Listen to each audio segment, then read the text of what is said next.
For our formal part of the evening, I will get us started. Thank you for joining. My name is Noah Tyler, and I am the Chief Financial Officer at Classic Learning Test. And I want to thank you for taking time out of your evening and joining us for this journey through the author bank. Now, I want to start by saying there are two types of people on this seminar tonight: those who already love Flannery O'Connor, like myself, and those who are about to love Flannery O'Connor. She is a wonderful thinker, a wonderful writer, a deep soul, and I look forward to getting to know her better through the evening's program. My love for Flannery O'Connor was only nascent when my church reading group, it's actually a Dante reading group, decided to take a year off of Dante and read all the works of Flannery O'Connor. So I got a chance to read through both novels and all the short stories, and I was completely, I didn't know what to think. It's an experience like no other. I've read fairy tales, but these are not fairy tales. These don't really go where you think they're going. There's always a twist, there's always a surprise. So I really, really look forward to what we're all gonna enjoy together. The name of the seminar series is Journey Through the Author Bank. And so you might be wondering, what is the Author Bank? And the organization that is putting this together is the Classic Learning Test. And the test is a beautiful test, if that's even a possible thing, because it draws from the rich passages of our heritage, the best ideas that have been thought and written down. And to do that, we've compiled a list of the greatest thinkers across history. So medieval, ancient, early modern, late modern. And I'll briefly share a screen here. Where is my screen share? Here it is. It's the giant green button in front of me. And just give a quick perusal of what this author bank looks like. So hopefully many of these names are familiar, at least you've heard of them. If not, it's at least nice to have a quick biographical snapshot, and you can see all the ones in blue here have links behind them.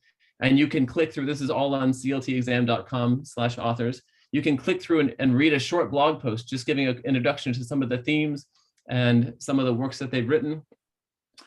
Fun note at the top here, we just feature a random 6 authors, and one of them here is Flannery O'Connor herself. So again, these authors are the source text, the primary source text for a test for 7th through 12th graders of reading comprehension, grammar, and then there's a mathematics section as well.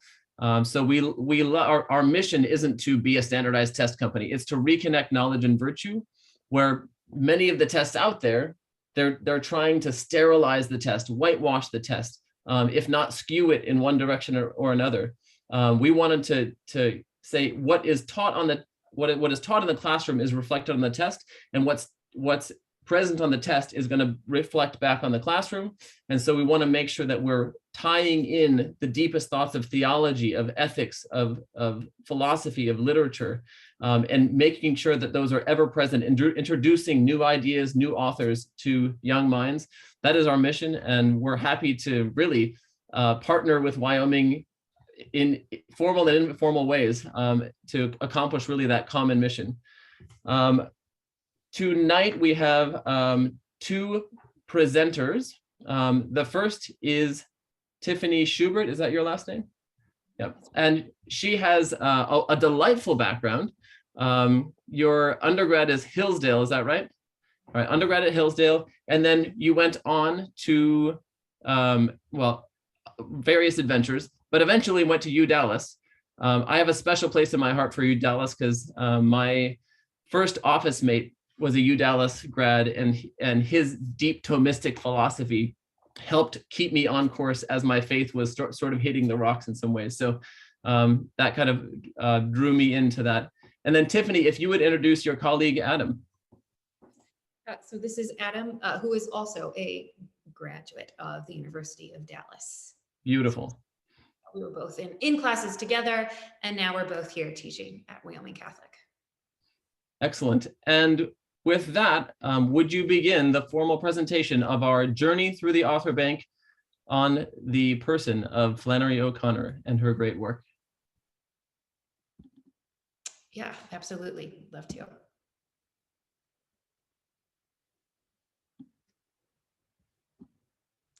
So we thought we would start off just by showing you a few pictures from O'Connor's life, giving a few brief details about her biography and the literary technique most associated with O'Connor, which is the grotesque. But we really want to spend most of our time digging into Parker's Beck and looking closely at how O'Connor's work unfolds in that story in particular.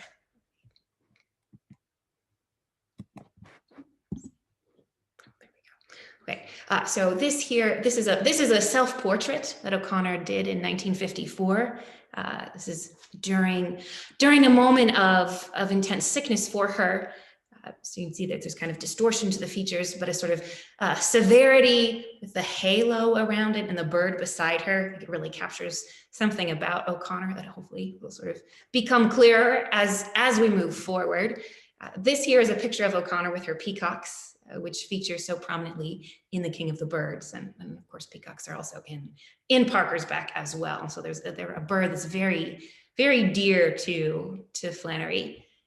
Right. And this here is an image of her childhood home in Georgia, which is where she was born in 1925. Flannery O'Connor lived a very short life. She died of lupus on August 3rd of 1964, which was the same disease that killed her father tragically when she was young. She was a passionate lover of birds throughout her whole life. When she was 6, she had a chicken, could walk backwards, and was even right in the news, so she talks about in The King of the Birds. And she said, quote, "It was the high point of my life. Everything since has been an anticlimax." That characteristic O'Connor self-mockery, which is part of what makes her so delightful. Right? As she started to raise the peacocks, right, as she got older. Right?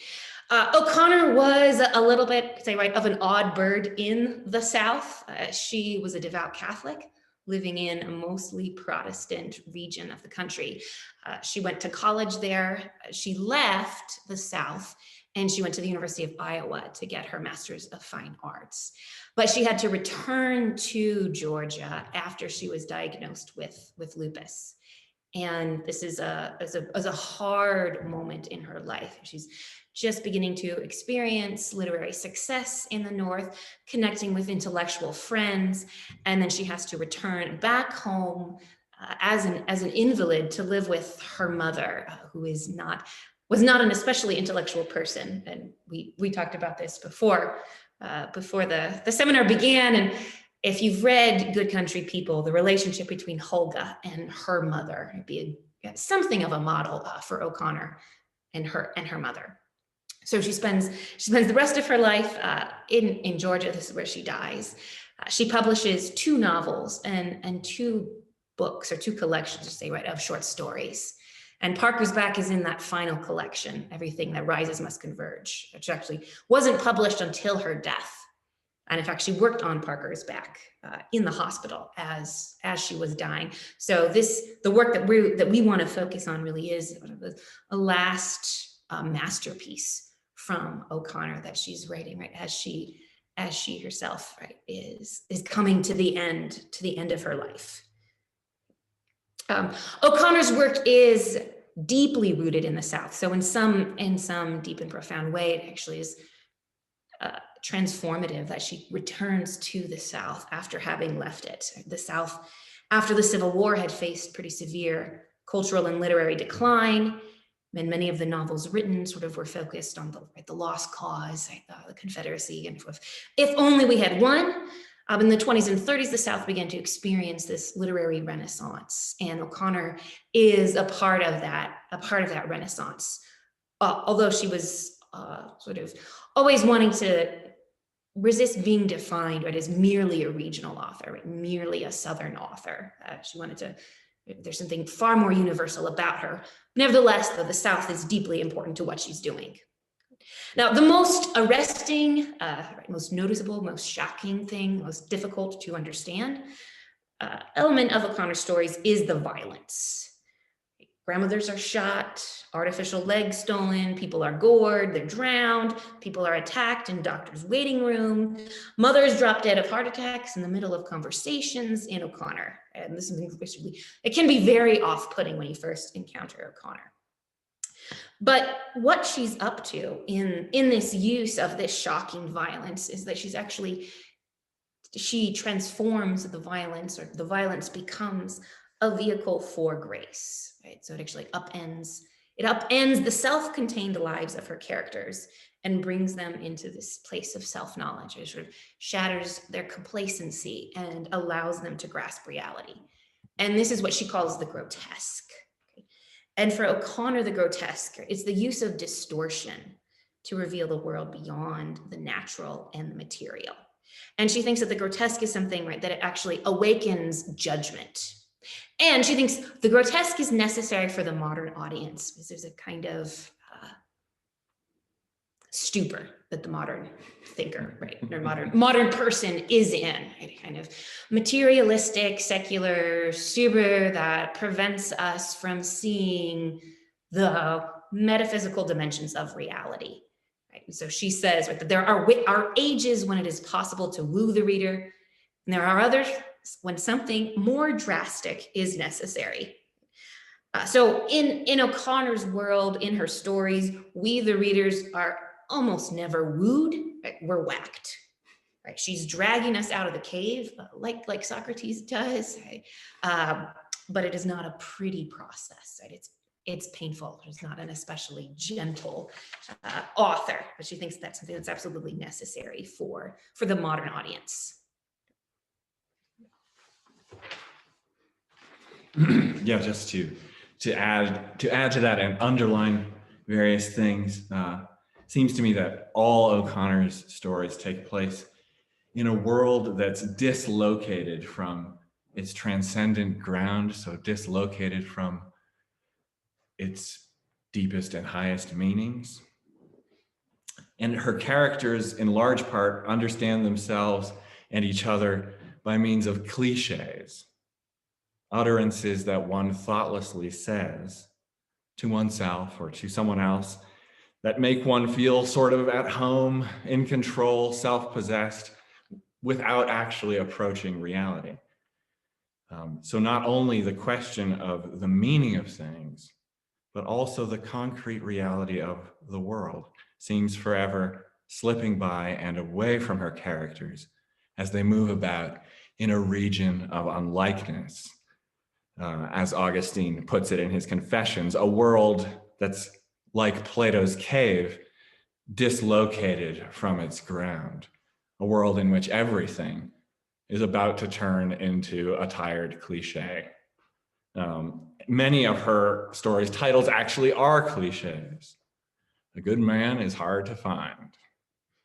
Good country people. Another of her stories is called A Displaced Person, but really all her characters are displaced persons. Yet, all her stories bring some soul, usually violently, to the place where the self is exposed, unshelled, and shocked out of its habitual attitudes. Offered a grace that is both supremely humiliating and yet somehow dignifying. Her characters are brought before the mystery of that which is more interior to me than the inmost me, as Augustine again says, helplessly suspended before the judgment and the grace, a grace which some accept, some reject, and some, well, about some we just aren't told. As a consummate artist, O'Connor represents a world, our world, in its incomplete, disfigured, yet concrete reality. And she's always looking at this world with more steady attention and penetration than any of her characters. And this causes a sparkling irony and a wicked humor that is on every page. Yet again and again, she shows our world permeated and overtaken by its ground in God, focusing on characters who, for one reason or another, attract the divine prod that steadily and then suddenly drives them into the blind spots of their vision, pulls out the rug from under them, and brings them to the hard place where the soul may open to God. Yeah, right. And in that hard place, as the soul, right, is being taken to the divine, is that encounter with the real, that takes these characters who are dislocated from the transcendent ground, and then actually dislocates them from the cliched world that they've been living in. Right? So O'Connor very famously says, when you encounter the truth, right, you shall know the truth and it will make you odd. Right? So her characters are odd from the beginning, but they very often become odd in a very different way after they have this encounter with grace. Though that grace takes form in ways that are not soft or sentimental, not ways that we're normally accustomed to think of grace, or even the ways that we're normally accustomed to think of grace in stories themselves. So that's what we wanted to structure our conversation about O'Connor through these moments in Parker's back when Parker, the titular character, encounters the grotesque, right? When he encounters that violence that dislocates him from the cave, and it starts to bring him out. But we wanted to start by actually talking about the role of beauty in Parker's back, because this is something that can sometimes be missed in O'Connor's work, is the role that beauty plays. And central to Parker's, right, emerging out of the cave is this experience he has when he's 14 years old, and he sees this wondrous, multicolored, covered man at the fair who, we're told, has an arabesque of men and beasts and flowers on his skin, right? And there we have the kind of classical and medieval, right? The rational soul of man, the animal soul of the beast, the vegetative soul of the flowers. So it's really the whole cosmos is on him. And Parker sees him and experiences a moment of profound wonder at this beautiful thing that really then opens him up to the journey that he goes on. Yeah. You had some thoughts, right, about maybe him and Odysseus kind of being similar in that. Up until this point, he's been a kind of just lackluster boy, as plain as a loaf of bread. Yeah, that's right. And something about seeing at the circus this man tattooed from head to foot with all the colors of the cosmos and all the whole order of the cosmos takes him just gently but profoundly out of himself and changes the whole direction of his life. He somehow, well, for one thing, he can't stop getting tattoos. Every experience that he has, or every conquest he has with this girl or that girl, or joining the Navy, he expresses it on his body in a tattoo, because he's kind of blindly following this intuition that he had when he saw the circus man. He's blindly following this intuition that the human being, man, is supposed to be beautiful, and is supposed to be beautiful in a way that both sums up his life himself, shows his life himself, and somehow sums up and shows the beauty of the whole world. The whole cosmos. So he has a vision of the cosmic man in some backwater southern circus, as one does. Yeah, right. And that cosmic vision then inspires him to embark on a kind of quest, right? So there's a kind of heroism in Parker, even as he is in this right backwater town in the South, and even as he is put choosing these tattoos that are deeply, profoundly unsatisfying for him, but he's a man on a mission, or at least on a searching for something. You'd say, is he Odysseus searching for his home? Is he Dante on his journey up to paradise? Is he Augustine with that interior restlessness inside of him, that unease, searching for rest? Right? But he's a man who's searching, and all of the tattoos that he puts on his body don't satisfy him.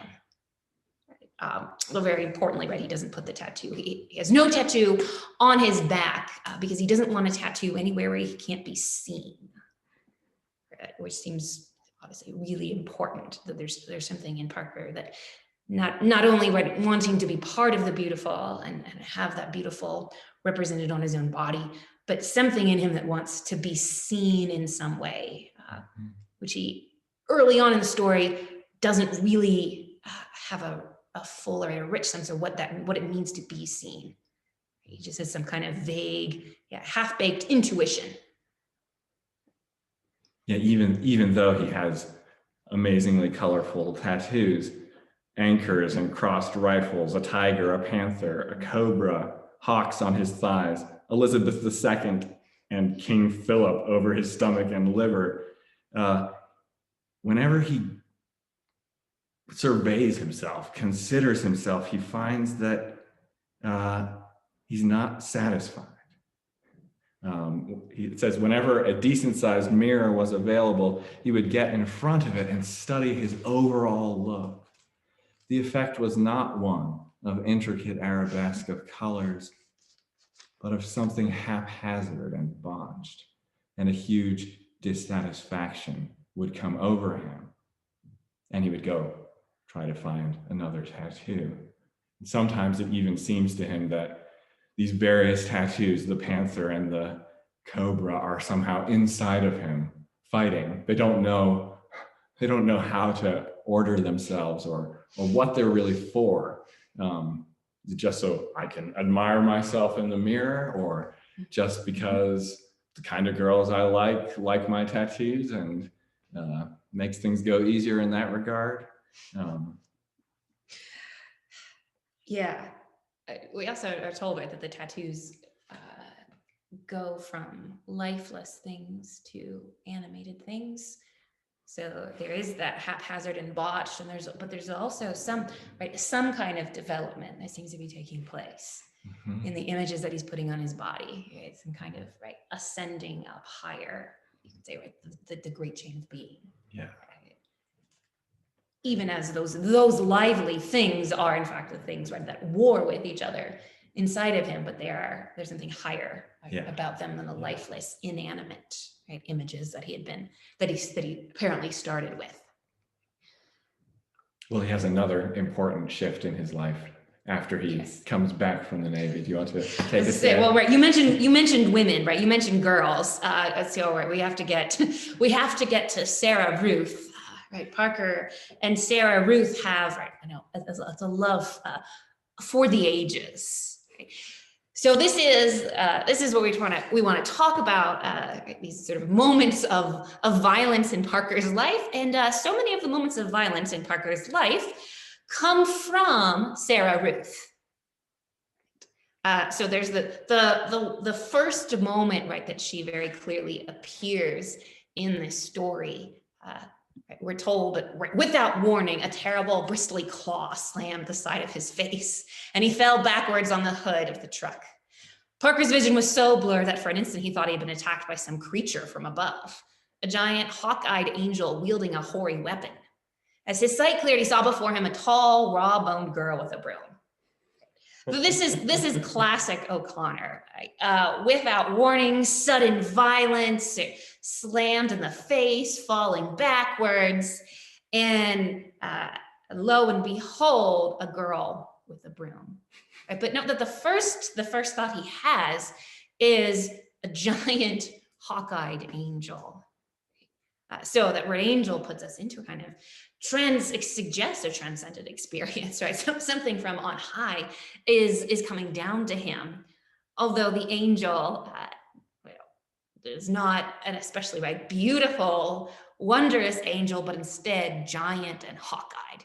And then of course we realize that it is Sarah Ruth. Right? So this is this grotesque moment in which the angelic messenger, right, comes to Parker, but with that strange distortion, right, that O'Connor loves to use. Why does she attack him in this moment? In this moment, she has just heard him take Christ's name in vain, right? And he's just pretended that he slammed his hand in the truck, and right, so he's swearing, and she comes in, so kind of righteous vengeance, how dare you? It's kind of standing up to him, at least as she sees it. And though she attacks him like an angel in this moment, she is as plain can be. That's right. She's thin. Her one distinctive feature are these ice pick eyes that are always judging you. Which I should remember Parker's desire to be seen, to display his tattoos to someone's eyes. And Sarah Ruth has these cold, ice pick, piercing, judgmental eyes that don't immediately or don't clearly see the tattoos with any kind of deep appreciation. And that's something that draws him. Right? So for some reason, he wants to be seen, or he wants to make her see this woman who won't see him as straightforwardly, right, as all of the other women in his life. Right? So she stands apart from all of them. And it's her, right, that he tells his name to, right, his real name. This is the first time we're told that he's ever told anybody besides the Navy, and his mom knows his name. He's trying to impress her with his tattoos that impress other girls. And all she has to say about them is, and these tattoos that sort of represent himself and his life and what he's trying to be, even if he doesn't quite know what it is he's trying to be. And all she can say about them is vanity of vanities. Mm-hmm. That's right. Right. She looks at the eagle that he has on his body, and she calls it a chicken. Right. So she doesn't even see kind of the full grandeur that's there. So she sort of reduces him. But yeah, there's something about this hawk-eyed angel, right, that draws him, and that leads him to confess his name in a way that he hasn't done with anybody else. Right? It's a kind of, he's kind of embarrassed because his name is Obadiah Elihu. Which, wouldn't you be embarrassed if that was your name? Right. When someone else earlier in his life found out that was his name, it ended in a big fight because this is the name, as with most of us, actually, he didn't choose for himself. It's not what he would like to associate himself with, but it's the name of these Old Testament prophets that his Christian mother, baptizing him, gave him. And well, one of the strange things about Parker's back is that Parker he can't stop, even though Sarah Ruth is not the kind of girl he likes, and she's plain, and after he marries her, she's pregnant. He doesn't love pregnant women. She doesn't cook well. She's a catch.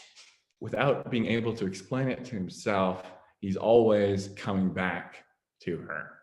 Mm-hmm. So she doesn't see him the way he thinks he should be seen. And he doesn't know what she sees in him, but just the fact that she's interested in seeing him possibly in ways that he can't see himself makes him, maybe is part of what draws him back to her. And it's connected to this idea that she's interested in the name that I didn't really choose for myself, and I'm actually kind of embarrassed about. Mm-hmm. Mm-hmm.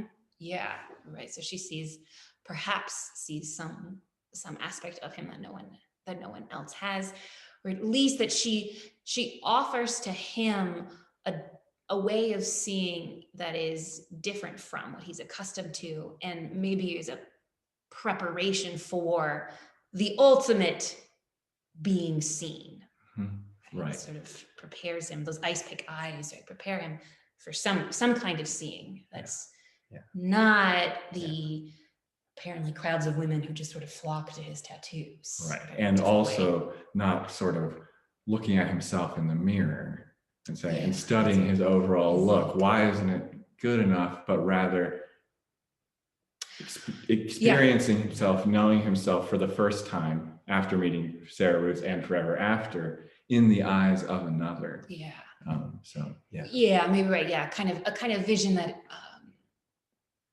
is possessive, right? That he wants to, perhaps again dimly, he wants to be seen with a vision, right? That owns him instead of the vision that owns himself, right?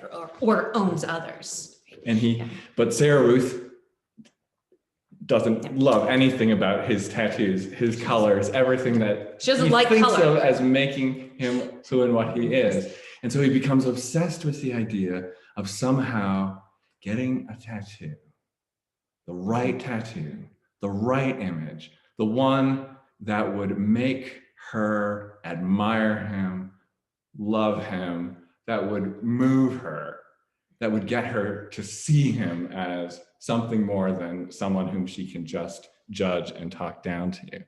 That's right. Yeah. Right. And so much so he desires this that in fact, like I said, they end up married together.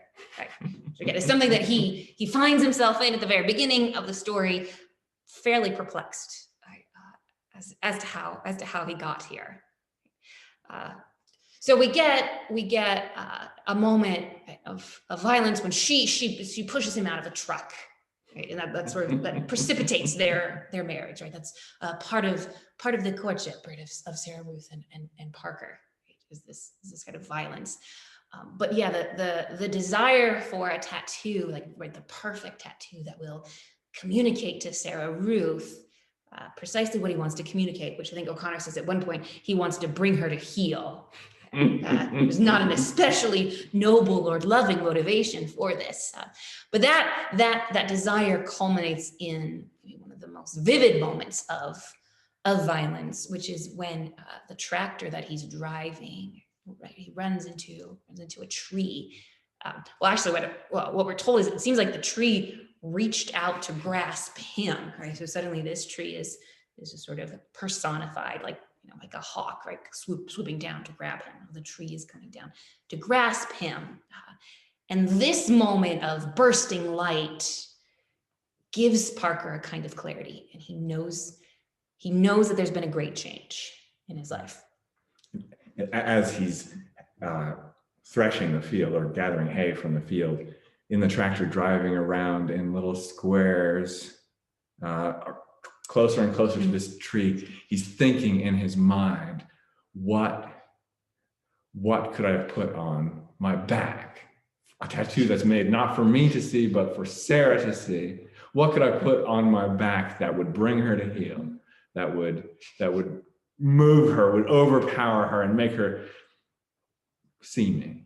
And he's not looking at where he's going, and suddenly the tree reaches out and he's totally displaced. And he shouts out, God above.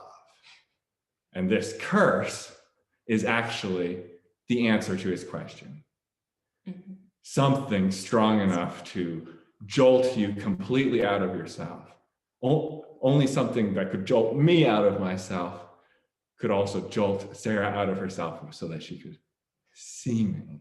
And so immediately after, he's thrown from the tractor and sees his sandals lying on the ground where he used to be and isn't anymore, completely displaced.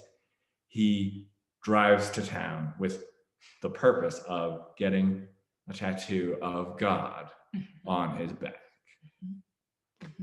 Yeah, right. And in that moment with the tractor, that gives him this vision of clarity. Right? We can see the platonic element. He beholds the sun, although the sun is behaving very strangely. It seems to be switching back and forth. Sometimes it's in front of him, sometimes it's behind him, but he can see it in both places as if he has eyes in the back of his head. right? So there's a kind of distortion of vision there, but that's allowing him to see beyond the natural, like beyond what human beings normally can, and perhaps is getting him closer to that kind of seeing that deep down he really and truly wants, right? And then of course, we have the Moses parallel in this moment, right? As he looks at this tree, right, that's bursting into flame. He's lost his shoes, standing on hollow ground, calling out to God above. So this moment then leads him to the final tattoo, which is what he gets on his back. So we're going to talk about what that image is, why it's this kind of Christ that he gets on his back. When he arrives at the tattoo artist's place, the tattoo artist says, "Well, what do you want? Like, what can I do for you?" And he says, "I want God." And he says, "You want Father, Son, or Holy Ghost?" And he says, "Christ, just God, so long as it's God." And so the tattooist gives him a book of possible tattoos, and there's there's sentimental, friendly Jesuses, and there are the physician's Jesus, and Jesus with the children, right, welcoming them, all those like Sunday school images of Jesus, very nice. But there's only one that accords with his experience of being thrown from the tractor and his knowledge of what it might take to move Sarah. And that image, we're told that the up-to-date images are at the back of the book, which is where he starts at the back. And that's where all those sweet, sappy, sentimental Sunday school images of Jesus are. And he has to work his way backwards. So there's some kind of return to origin that he goes through as he's flipping through this book. Get down under the cliches until you find a true, real image. Yeah. And that true, real image is of a flat, stern, Byzantine Christ. With all demanding eyes. Yeah. Right. And so that description of his eyes seems to be the fulfillment of Sarah Ruth's, right, her ice pick piercing eyes. Yeah. Right. Yeah. So something of that encounter with her opened him up to being seen in this way. What he really wanted, in fact, or needed, is eyes that demanded something of him, and in fact, demanded all from him. That's what a man needs. That's what a man needs. That's whether right. It's a woman or Christ Pantocrator. That's right. That's right. And this Christ is a mosaic. We talk about the relationship between you've got the arabesque figure at the beginning, right? So the kind of interlacing leaf scroll, kind of moving, and then here we have the mosaic, right? The pieced. Because Parker himself is a kind of mosaic. His body is a mosaic of tattoos that doesn't cohere, doesn't coalesce. And mosaic is this beautiful form of art that you have to be standing in the right place at the right distance to be seen.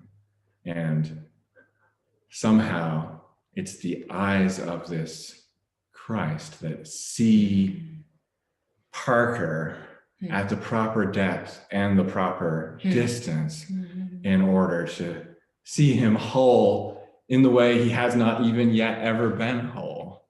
Kind of eyes that demand everything from you, but also in taking you from yourself are maybe possibly could give you back to yourself as you could never have imagined. Yeah. Or worked yourself into being. So the eyes and a kind of fulfillment of the way that he saw the figure at the fair, because he beholds the figure of the fair with that kind of wholeness, right? That sense of man as a piece of art. Yeah. Right? And so he himself does become that in the eyes of Christ. But those eyes demand not just that he be a beautiful piece of artwork, but that he says, eyes that were to be obeyed forever are on his back now. Yeah. Right. So we wanted then to turn or kind of end with that final moment of violence, which is Sarah beating him with a broom again.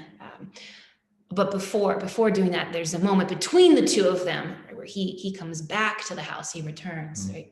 The sort of like Odysseus coming back to a pretty. He spent a few nights away on this quest to get the tattoo, and he's spent a night drunk in the ditch, and now he's coming back to his loving girl. That's right. Yes, right. Dante returning to Beatrice, right in the top of Mount Purgatory, incredibly welcoming and glad to see him. Right. As Sarah Ruth refuses to let him. Refuses to let him in. Refuses to open the door until he says his name. And this is the first time that he has said that we hear him say his name. Right? When he tells her his name earlier, O'Connor doesn't actually have him speak it out loud. But here he speaks it out loud. He whispers it.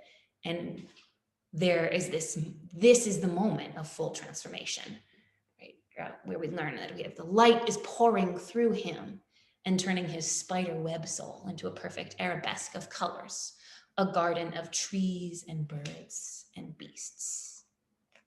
And Obadiah means servant of God or worshiper of God. So as he is speaking his own name, right, he's claiming that identity finally for himself. And it's in that moment that he is able to become the thing that he saw all the way back at the beginning at that fair, that perfect arabesque, right, of colors. He turns into a garden, which has, of course, right, Edenic resonances and Miltonic resonances and Dantesque resonances.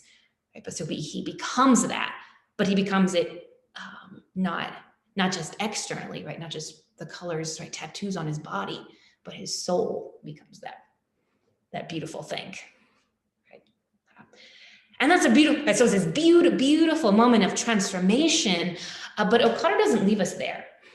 I would think any other author would, like this is the high point of the story. Right? Our hero has returned home and claimed his identity and become a garden instead of that, kind of closed, simplistic spider web. He's carrying the image of God to his wife, yeah. and she's letting him back into the home. But just as when he was standing out knocking, she says, I don't know you. I don't know who you are, until he sort of humiliates himself in this way by speaking his given name.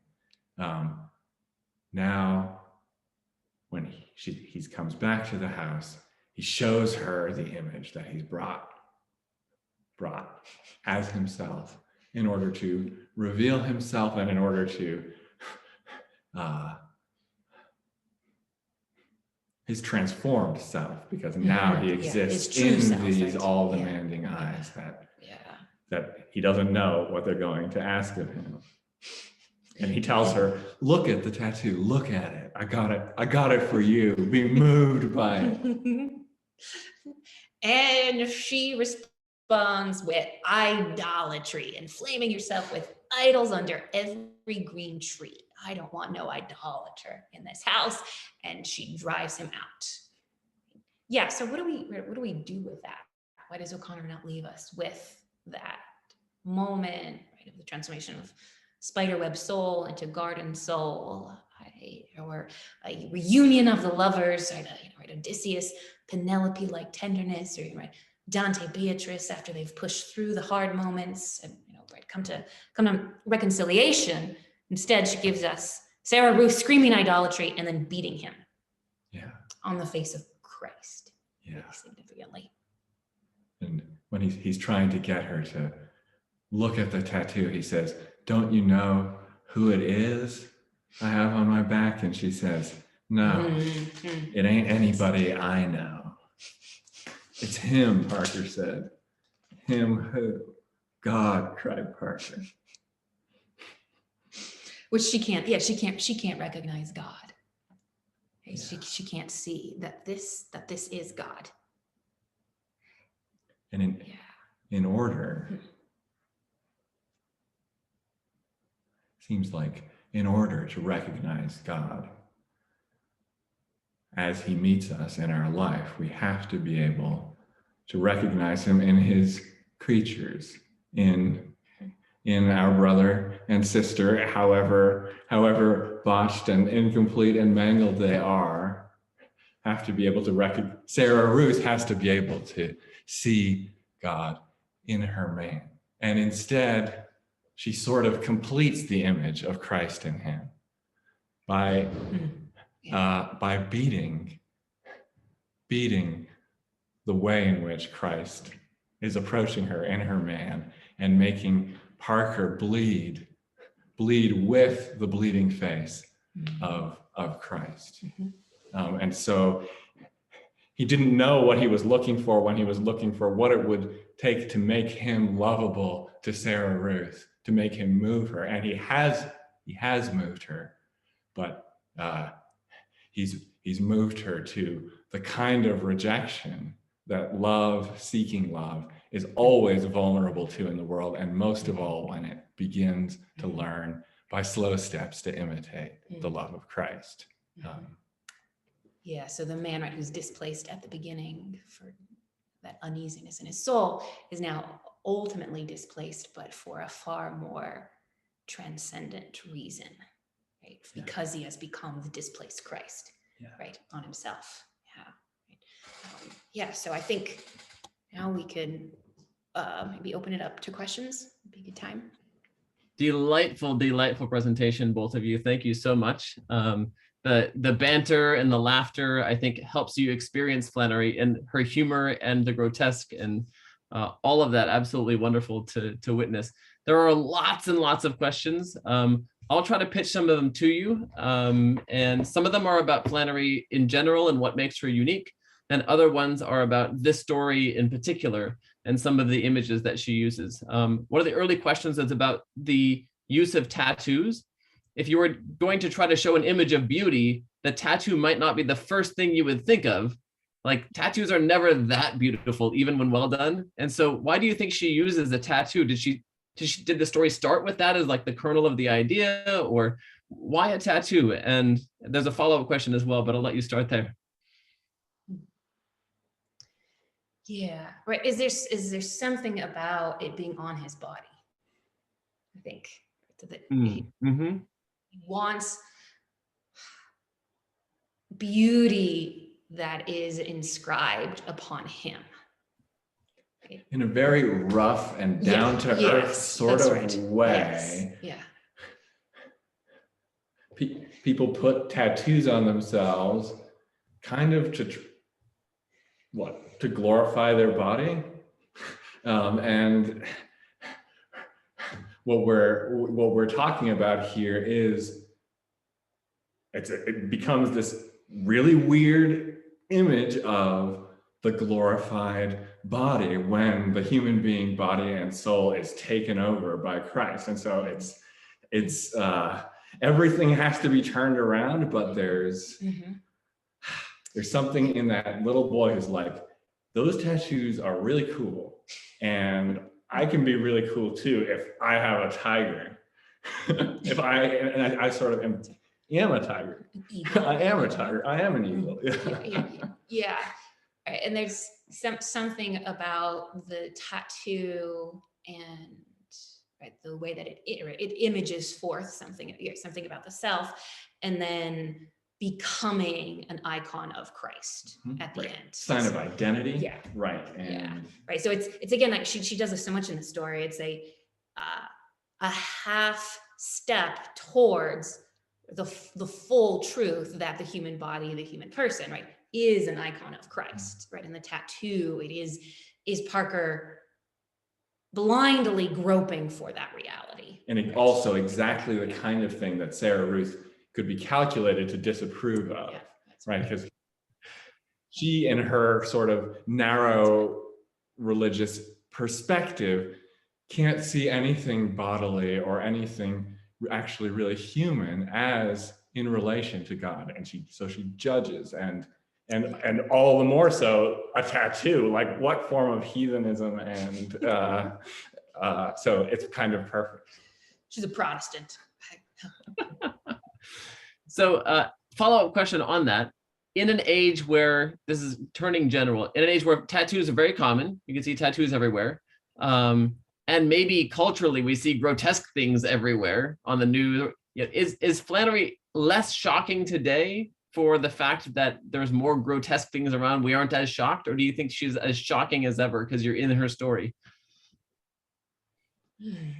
Maybe it's a hard question to answer, but The shock in her story is so deliberately prepared for by the threads, something developing in the narrative, that it shocks you in the way that something that you maybe, if you had the proper perspective, you should have seen it coming.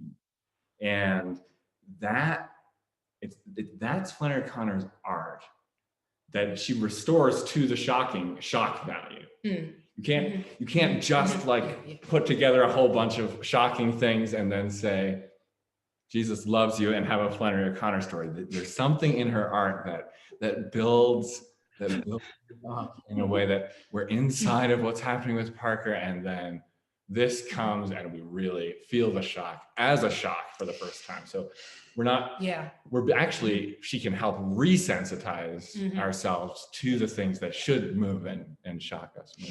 Yeah, and we wouldn't want to simply equate the grotesque with evil, right, or badness, or even simply with violence qua violence. I mean, for her, right, it's this medium of grace. So there can be, right, a kind of ontological goodness that's revealed in the grotesqueness. I mean, maybe that's part of what's happening with Sarah Ruth being described as an angel. Right, there is something grotesque, shocking, surprising, unsettling, dislocating about the supernatural world, right, that comes in and surprises us, right, that we've sort of gotten this, right, Jesus as, lover of children and physician's friend, and so she wants to shock that aspect as well. So following up on that exact point, there's a question about Flannery's unique view of Christ, and she is a corrective to in all of her writings to certain views of Christ. So what is she trying to correct us away from, and what is she trying to move us towards in our understanding of Christ? Yeah. Tough questions from this crowd, I tell you. In her story, Revelation, she says, I think it's the narrator, says something about compassion. I think I might be butchering this, I'm misremembering it, but something like, right, compassion divorced from justice, right, leads to, in typical O'Connor fashion, very shocking, right, leads to the gas chambers.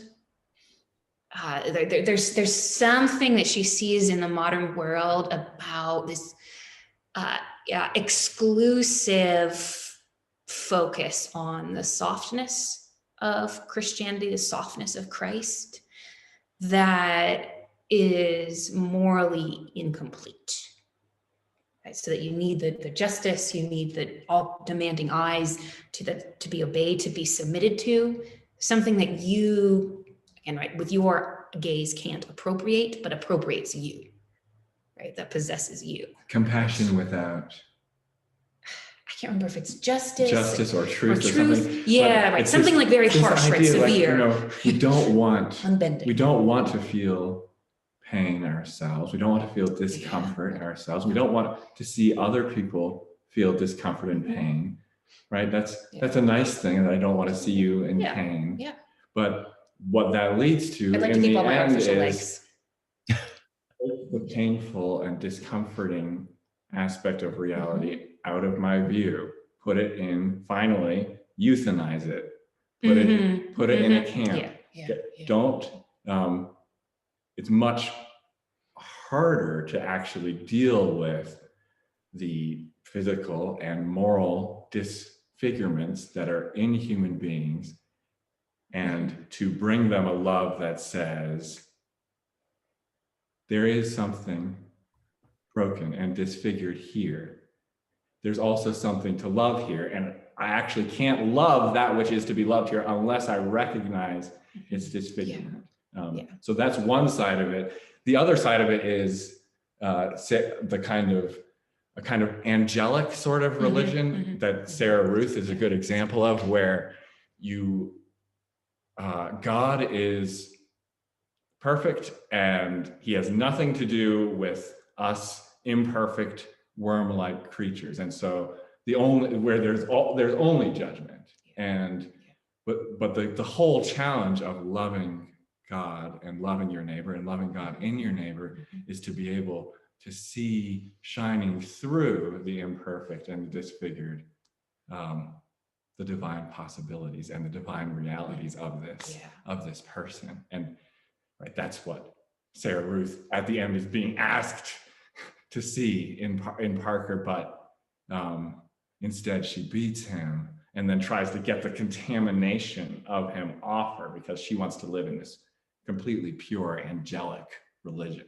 Yeah, like both of those eras are just insufficiently incarnational for. So one is a soft, sentimental Christ, and the other one is a disincarnate God, a God that doesn't enter into and reach through the world.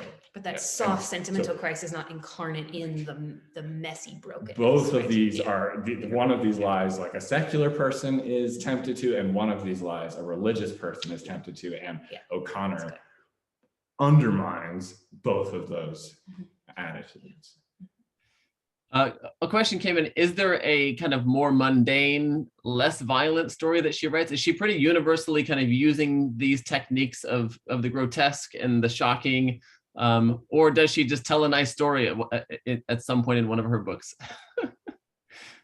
So there is a story where the kind of moment of jarring revelation is sort of subdued, and it's kind of an autobiographical story, Temple of the Holy Ghost, in which sort of the moment of violence is this little girl being suddenly hugged by a nun and her crucifix pressed against the girl's face. And that's the shocking moment. It's a very mild shock.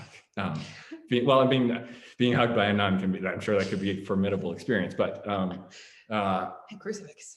But even that story is pretty weird, because it's the girls have seen at the fair an intersex person that's really their body, and as like a kind of freak show sort of thing. And this person is like, God made me this way.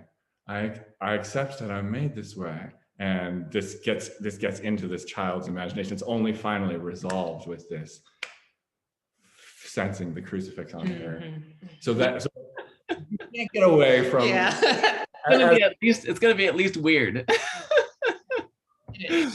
Yeah, that's great. So I have one final question of my own. Having experienced Flannery over a period of time, what is the kind of evolving sensation? Is there kind of a sadness when you look across her work at the frailty of humanity? Is there a victory?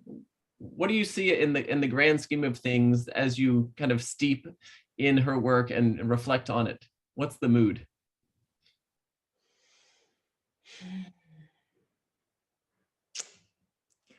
For one thing, there's a kind of humorous, slightly detached perspective on the world around you that kind of includes a certain kind of acceptance and a kind of watching and waiting for what it might mean, while laughing at all the ways in which it's wrong and out of place and weird. Like, to be in the world, ready to see what's out there, you have to have that kind of attitude. I think that stretches throughout her work. Yeah. And what's amazing is what she promises us, basically, is that if you take that kind of patient, first of all, accepting, interested, ready to laugh, ready to see that things are wrong without just pushing them away from yourself, then there will be revelations. Mm-hmm. Eventually, Mm-hmm. Yeah. It's precisely that attitude that allows the world to open up, its being to open up, and other relationships between human beings to open up to their potential divine meaning. And I think the experience of the shocks and revelations of O'Connor, they're always disturbing and somehow sublime in a way that after you put down a Flannery O'Connor world, you say, there's more to life. There are stakes to life, and it's going somewhere that I could never possibly predict or imagine. And I won't be ready for it when it comes, but let it come. And it'll most likely slap me in the face, right? In the face. When it does come. Yeah, there's something fundamentally and consistently comic about her vision in that Dantesque sense of the comic, in that sense of gazing on evil, but not being conquered by it, and seeing through the evil and through the surprising bursts of grace, right? That the possibility of comic movement and comic redemption. I think maybe what I see in Parker's back that is maybe not as present in some of her other stories is this. It seems to be a reflection on the work of the artist, right? A reflection on the nature of art itself as this sort of maybe mosaic itself that has strangeness and oddity in its particularity, but when seen under the right gaze, with that right all demanding, penetrating eye, it is a unity, right? It is a cosmos, right? There's a wholeness to it, and I think that she sees herself in this way. Right? Sarah Ruth is like the reader that O'Connor is trying to give an ever more fantastic image to open her eyes until like all she can do is. Yeah, and maybe she question about whether or not that kind of reader can be converted, but maybe we have some small hope for Sarah Ruth, right? She is, after all, carrying Obadiah's child. Right? So she's a child of promise, the child of the prophet. She can't ever get the contamination of him off her. Because now she's carrying his embodied image within her. Yeah, she can't escape. Nor can we. Yeah, we can't ever get O'Connor off of us or out of us once we've encountered her. Fully agree. And thank you both, Tiffany Schubert, Adam Cooper, both professors at Wyoming Catholic. It's been a great presentation, lively questions in the Q&A, and a wonderful co-host of Flannery O'Connor to guide us through this discussion of her own work. So thank you all so much, and appreciate you all who are chiming in from home. And I'm again Noah Tyler from Classic Learning Test. Thank you and have a lovely evening. Good night. Thank you. Good night.